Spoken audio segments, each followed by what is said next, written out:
तो time dilation,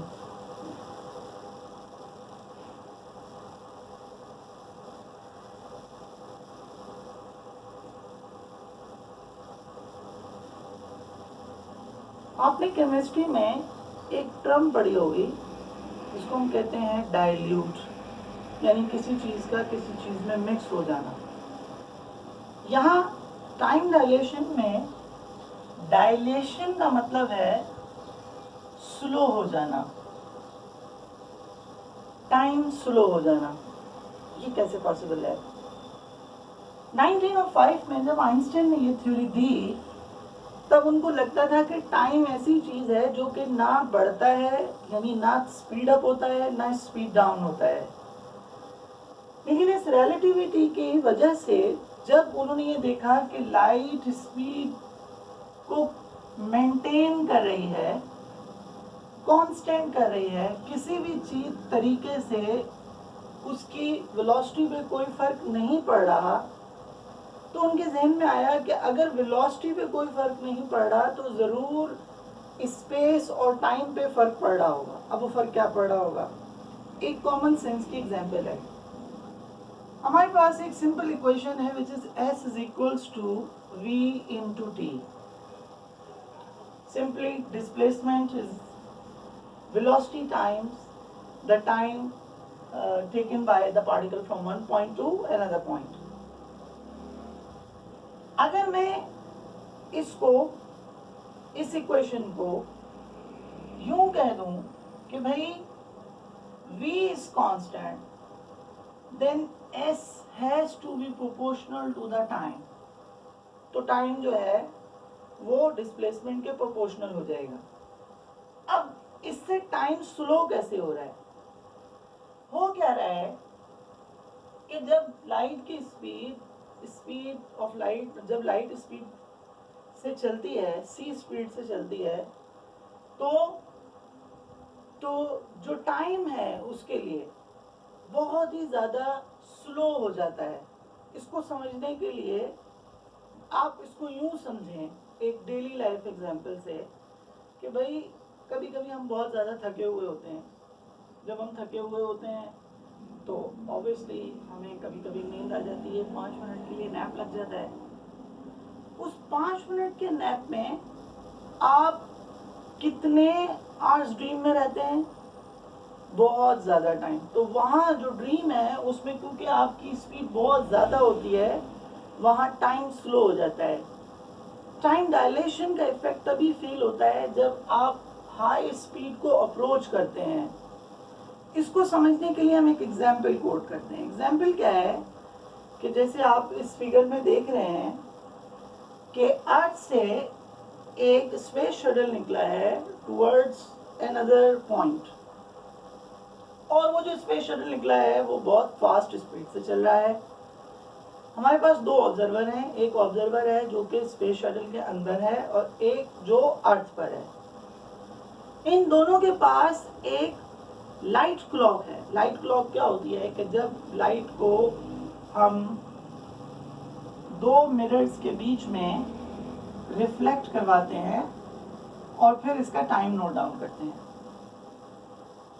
अब एक ऑब्जर्वर है अर्थ पे, एक ऑब्जर्वर है मोशन में। क्या हो रहा है? दोनों को स्पीड ऑफ लाइट सेम मिल रही है, यानी जो मोशन में है, जो फास्ट स्पीड पर है, उसकी भी लाइट की स्पीड चेंज नहीं हो रही। लेकिन कुछ प्रॉब्लम है। प्रॉब्लम क्या है कि जो अर्थ पर है, जब वो देखता है क्लॉक को तो वो टाइम नोट करता है जो कि पार्टिकल लेता है वंस अप एंड डाउन आकर रिफ्लेक्ट करने में। लेकिन इतनी देर में जो ऑब्जर्वर बहुत फास्ट कंडीशन में है स्पेस शटल में, वो टाइम को ऑब्जर्व करता है ऐसे कि जब लाइट स्ट्रेट, बिल्कुल वर्टिकल नहीं बल्कि इस तरह से आती है, यानी जितनी देर में वो यहाँ से यहाँ आता है इतनी देर में स्पेसक्राफ्ट आगे निकल जाता है। फिर जितनी देर में वो स्पेसक्राफ्ट थोड़ा सा और आगे आता है इतनी देर में वो और आगे चला जाता है। तो इस तरह जो लाइट का पाथ बन रहा है compared to the observer at earth, वो लाइट का पाथ दोनों का सेम नहीं है। अब क्या हो रहा है, इसकी वजह से हो ये रहा है कि ये जो पार्टिकल है जिसके पास स्पीड दोनों के पास सेम आ रही है, लेकिन अगर इसकी क्लॉक में ये पार्टिकल 1 मिनट लगा रहा है, ज़्यादा टाइम लगा रहा है उस डिस्टेंस को कवर करने में, तो इस ऑब्जेक्ट के पास जो कि स्पीड ऑफ लाइट के क्लोजली अप्रोच कर रहा है, इसके पास वही टाइम जो है वो कम हो जाएगा। टाइम का कम हो जाना, स्लो हो जाना फास्ट स्पीड पे कहलाता है टाइम डायलेशन। तो आइंस्टाइन के अकॉर्डिंगली उनकी प्रपोजल ये थी कि अगर आप बहुत ज़्यादा फास्ट स्पीड पे चलेंगे, बहुत ज़्यादा फास्ट स्पीड पे चलेंगे, तो आपके लिए टाइम स्लो हो जाएगा। ये टाइम स्लो कैसे हो जाएगा कि रिलेटिव टाइम जो है, यानी जो एक्चुअल टाइम है वो नहीं होगा, बल्कि टाइम उससे भी कम लगेगा। नॉर्मली ये सब हम देखते हैं टाइम डायलेशन का कॉन्सेप्ट जब हम सुपरमैन की मूवीज़ को देखते हैं या डीसी कॉमिक्स में फ्लैश को देखते हैं। तो फ्लैश की क्योंकि स्पीड बहुत ज़्यादा है, इस वजह से जो उसको टाइम मिलता है वो टाइम तो उतना ही होता है, लेकिन वो टाइम बहुत ज़्यादा हो जाता है, टाइम बहुत स्लो हो जाता है। वैसे ही जैसे कि हमारा टाइम ड्रीम में बढ़ जाता है, और इस फिनोमेना को हम टाइम डायलेशन कहते हैं।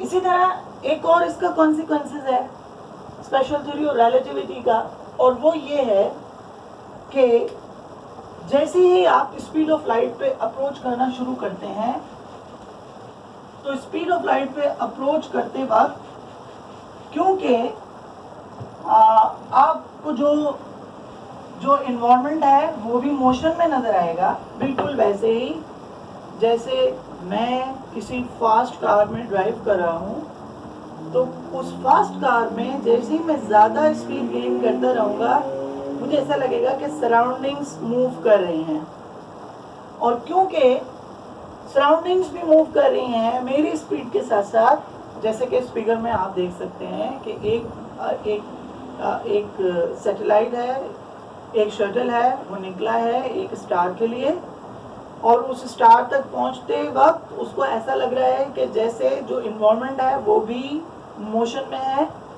अब जो उसको लेंथ एक्चुअल होगी वो एक्चुअल लेंथ नहीं लगेगी, बल्कि लेंथ जो है, जो डिस्टेंस बिटवीन द 2 पॉइंट्स है, वो शॉर्ट हो जाएगा, और इस आइडिया को हम लेंथ कॉन्ट्रैक्शन कहते हैं।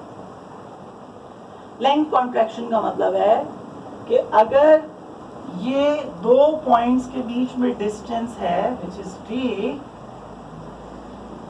तो जब आप स्पीड ऑफ लाइट से ट्रैवल करेंगे, फास्ट ट्रैवल करेंगे बहुत ज़्यादा, तो ये डिस्टेंस आपको इंतहाई शॉर्ट फील होगा, और ये डिस्टेंस कम लगेगा, ये इफ़ेक्ट आपको कम लगेगा। और ऐसा होता है कि भाई अगर मैं कराची जा रहा हूँ फॉर एग्जांपल, और मेरी स्पीड स्लो है, तो क्योंकि मेरी स्पीड स्लो है मुझे टाइम भी ज़्यादा लगेगा। जब टाइम ज़्यादा लगेगा तो डिस्टेंस भी ज़्यादा लगेगा।